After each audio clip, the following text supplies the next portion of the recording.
Another day, another drama on the economic stage. And who better to spotlight today than Colombia? Folks, grab a seat and hold your coffee tight. What we have in store for this interest rate saga might just as well be Colombia's next reality show. Petro's rate cravings versus the Fed don't care. I can almost see the headlines now. Our key players in this drama? President Gustavo Petro, the Colombian central bank, and a sprinkle of some familiar Latin American neighbors. Let's connect the dots.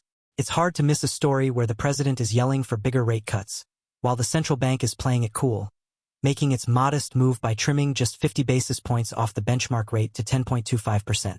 But, dear central bankers, why so cautious? Well, let's dive into this monetary orchestra and see what's out of tune.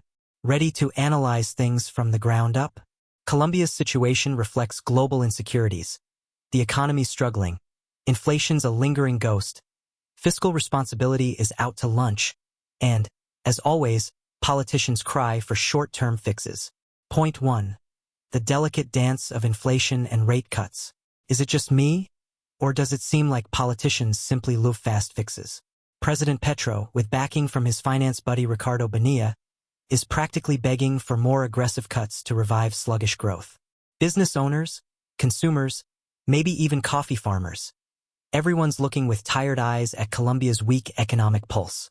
But, after all, won't those cuts bring immediate relief? Lower borrowing costs help economic activity, right? Not so fast, amigo. Dropping rates too soon or too much would have been like giving candy to a kid before bedtime. Sure, they'd enjoy it in the short run, but just wait for the inevitable chaos. See, inflation has been tamed down from a post-pandemic high, curse those supply chain bottlenecks and energy price spikes, but is still stubbornly sitting at 6.1%, more than double the central bank's 3% target. Inflation, like that pesky mosquito in the room, is not something you want to ignore. Governor Leonardo Villar is sitting in his office reminding us all with a smirk, look at Brazil. Don't you remember when they slashed interest rates too fast? Sure, things were peachy for a minute or two, but inflation bit Brazil right back, forcing them to increase rates as soon as they hurriedly cut them. Villar, coolly playing the long game, doesn't want history to repeat itself. Point 2. Global context. When the U.S. Fed sips coffee, Latin America drinks the whole pot. Here's another plot twist. The federal our northern neighbors in the U.S. decided to cut their interest rates too, and it seemed like maybe, just maybe, Colombia's central bank could swing in behind and follow. After all, why not? Lower rates in the U.S. can open the floor to easing policies region-wide, right? If the Fed's cutting half a point, why can't we? Well, unfortunately, when the Fed sips coffee, Latin America doesn't just get stimulative vibes, it gets headaches. Currencies across Latin America inevitably start to wobble when the Fed flexes its policy muscles. We saw this particularly in Mexico, Chile, and even Peru, all of whom made very cautious 25 basis point cuts. So, forgive the central bank's hesitation. It's not just stubbornness, it's a calculated move based on an understanding of deeper financial gears at work.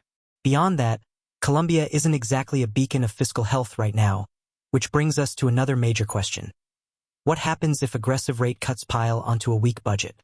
Point 3. Fiscal caution, the budget that still isn't passing. Hold on to your hats for this one. Asterisk, the government hasn't even passed the 2025 budget through Congress. Yes, folks, you heard that right. With a fiscal cliff looming on the horizon, slower budget approval, and potential fiscal instability, strikes fear in economists' hearts. Without a firm grasp on the country's spending, a rate cut could dig the economy into an even worse hole, draining any credibility the peso has. It's easy to shout for lower interest rates, but those of us watching closely see the cracks underneath. Fiscal irresponsibility in the long run means more borrowing, less investor confidence, and, wait for it, higher inflation, the very thing lowering rates was supposed to fix. Perhaps Villar and his central bank friends appreciated this tightrope walk a little better than President Petro, who, from his political corner, is laser-focused on gaining public support before delivering the cold economic facts. Point 4. Economic growth, the GDP mirage? Now, let's talk about that GDP mirage for a second because, let's be honest, it's not consistently adding up. According to our friends at Bloomberg, Colombia registered a promising 3.7% increase in the Economic Activity Index, a strong proxy for GDP, for July 2023. That sounds reasonably healthy, right? So what's all the fuss about? Well, for starters, President Petro views this positive growth index as fuel for demanding more aggressive, growth-inducing policies. But are we seeing real returns here? A short burst in GDP activity fueled by pent-up demand after the pandemic doesn't immediately translate into long-term, stable prosperity. Growth alone doesn't paint the full picture. Looking deeper at the sectoral data reveals that industries remain fragile, investments are still lukewarm, and access to international markets continues to get suffocated in a myriad of global conflicts, from Russia-Ukraine impacting energy supplies to rising protectionism from trade partners. So, this growth spurt? It's more of a delayed reaction than a breakthrough. Pair that with the notable fact that consumption remains unstable as inflation drains consumer purchasing power. It's no wonder 3 out of 7 on the central bank board argued for bigger cuts. But was that the right call for the long haul? Point 5. Regional reality check. Look at your neighbors. If you want to understand Colombia's situation, just look at its Latin neighbors. While Brazil and Mexico have fumbled around with their interest rate policies, adjusting too fast, backtracking too slowly, Colombia's been relatively steady.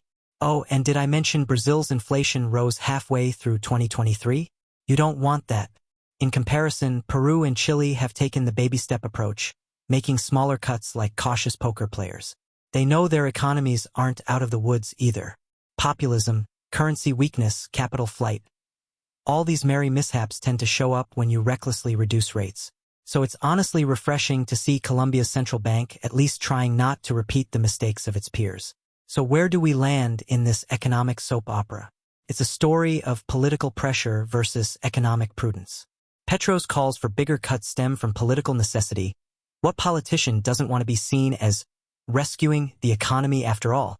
Meanwhile, those economists sitting behind central bank desks are dealing with the 100-pound gorilla known as inflation that still won't beat it.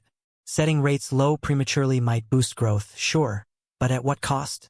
When everything's teetering on fiscal irresponsibility, high inflationary risks, and global uncertainty, the 10.25% rate seems less like stubbornness and more like calculated caution. They're walking a tightrope, balancing between ongoing inflation risk and growth recovery that just wants to be felt. However, overshooting the monetary stimulus could lead to a Brazilian-style backlash, while undershooting risks letting the economy languish. And, dear listeners, your takeaway here isn't that Colombia shouldn't cut rates. But policymakers need to ask how fast and how far they can cut without driving Colombia right into the next CPI explosion or fiscal collapse. Smart moves need proper pacing, something our emotionally driven political leaders often struggle to understand. At the end of the day, central banking isn't the sexy business of populist soundbites. The burden falls on technocrats who need to see the future when politicians are stuck in the now. Colombia, like many nations, is at the mercy of global energy dynamics, international interest rate pivots, a fragile fiscal environment, and mounting external pressures. President Petro's vocal demands for quicker cuts are understandable, even attractive politically. Still, measured disciplines and small steps are what keep currencies trusted, risk contained, and economies stable for years to come. So, dear viewers, the next time someone yells, "Just lower the interest rates," remember to pause. Sometimes monetary policy needs to be the shield, not the weapon against economic vulnerabilities. Don't take my word for it. Just look at Brazil, or Mexico, or heck, look at Colombia in 2025, but let's not get ahead of ourselves. Until next time, leave your comments below, and let's debate responsibly about why snatching growth from the jaws of inflation is not always the quick fix people think it is.